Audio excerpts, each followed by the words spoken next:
Welcome to Vivekananda academy.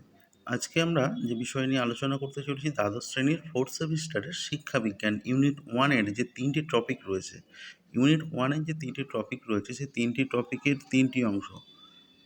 শিক্ষাবিজ্ঞান অর্থাৎ এডুকেশনের 3টি টপিক, প্রথম যে 3টি টপিক রয়েছে ইউনিট 1 এর, একটা হচ্ছে শিখন কৌশল, ঠিক আছে। এই যে 3টি টপিক, এই 3টি টপিকের সমস্ত বড় প্রশ্ন অর্থাৎ এলএকিউ নিয়ে আজকের আমাদের ভিডিও।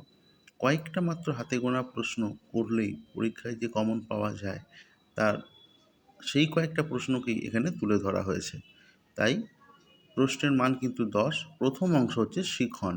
সেই শিখন থেকে যে সকল প্রশ্নগুলিকে তোমাদের করতেই হবে আসন্ন ফোর্থ সেমিস্টার এক্সামের জন্য, এইচএস ফোর্থ সেমিস্টার এক্সামের জন্য, এই হাতে গোনা কয়েকটি প্রশ্ন পড়ে গেলেই তোমরা নিশ্চিত কমন পাবে।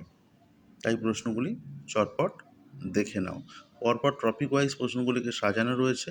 প্রশ্নগুলিকে ভালো করে যত্ন সহকারে খাতায় তুলে নাও এবং এইগুলি থেকে বারংবার প্র্যাকটিস করো। এগুলিকে দেখবে তোমরা অবশ্যই উপকৃত হবে।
এইবার আমরা দেখে নেব যে এডুকেশনের যে সেকেন্ড টপিক ইউনিট 1 থেকে শিখন কৌশল থেকে কোন কোন গুরুত্বপূর্ণ প্রশ্নগুলি করতে হবে তোমাদের।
এবার আমরা দেখে নেব ইউনিট 1 এর যে তৃতীয় অংশটা আছে, বুদ্ধিমত্তা, সৃজনশীলতা এবং ব্যক্তিত্ব। এই অংশ থেকে কোন কোন গুরুত্বপূর্ণ প্রশ্নগুলি তোমাদের করতে হবে ফোর্থ সামেটিভের জন্য, ফোর্থ সেমের জন্য, সেগুলো দেখে নাও।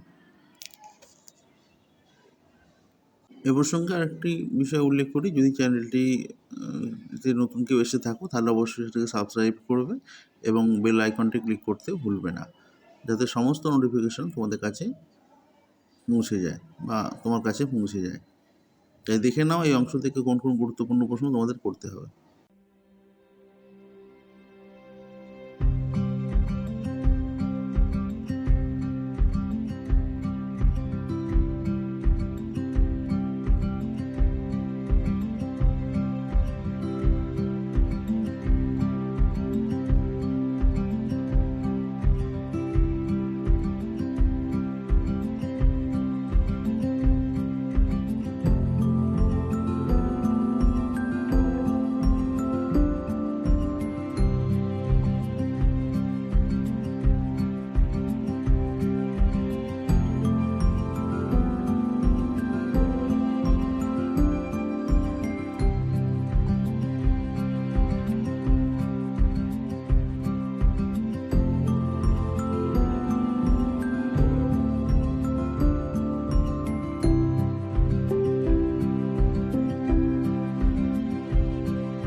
এর আমি ভিডিওর পুরো অংশটা ধীরে ধীরে স্ক্রল করে দেখিয়ে দিচ্ছি যে কোন সকল প্রশ্নগুলো তোমাদেরকে করতে হবে।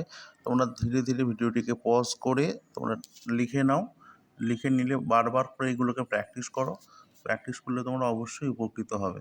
100% শিওর এখান থেকে প্রশ্নগুলো অবশ্যই তোমাদের ফোর্থ সেমিস্টারে আসবেই। শিক্ষাবিজ্ঞানের ইউনিট 1 থেকে যে 3টে টপিক আজকে প্রশ্নগুলো এখানে দিলাম, সেই সকল প্রশ্নগুলো 100% শিওর একদম প্রশ্ন আসবেই এখান থেকে, অবধারিত, শুধু সময়ের অপেক্ষা। তাই প্রশ্নগুলিকে আমি আবারও একবার ভিডিওটিকে স্ক্রল করে করে ধীরে ধীরে দেখিয়ে দিচ্ছি। তোমরা ভালো করে প্রশ্নগুলিকে যত্ন সহকারে তুলে নাও এবং এই প্রশ্নগুলিকেই পাখির চোখ করে একবারে ফোর্থ সেমিস্টারের ফাইনাল পরীক্ষায় তোমরা নিশ্চিতভাবে ভালো ফলাফল করবে।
মাত্রই কয়েকটি প্রশ্ন করলেই তোমরা উপকৃত হবে।